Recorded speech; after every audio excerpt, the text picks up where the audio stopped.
தமிழ்நாட்டில் உள்ள அனைத்து பெண்களுக்கும் அண்ணனாகவும் தம்பியாகவும் இருந்து அவர்களுக்கு எப்போதும் துணை நிற்பவர்தான் நமது மாண்புமிகு முதலமைச்சர் அவர்கள். திருமணம் என்பது ஒவ்வொரு பெண்ணின் வாழ்விலும் ஒரு மகிழ்ச்சியான தருணமாகும். இந்த தருணத்தை கொண்டாடும் விதமாக தமிழ்நாட்டில் பெண்கள் அனைவரையும் தன் குடும்பத்தில் ஒருவராக கருதும் நமது மாண்புமிகு முதலமைச்சர் அவர்கள் அப்பெண்களின் திருமணம் நாளில் நமது அரசின் சார்பாக 8 கிராம் தங்க நாணயமும் ஒரு பட்டு புடவையும் அண்ணனின் சீராக வழங்க இருக்கிறார்.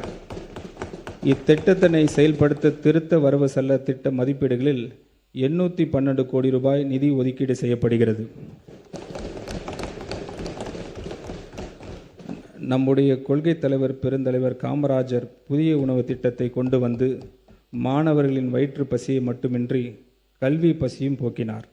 நண்பா மற்றும் நம்பிகள் மேல் பேரன்பு கொண்ட நம் மாண்புமிகு முதலமைச்சர் அவர்கள்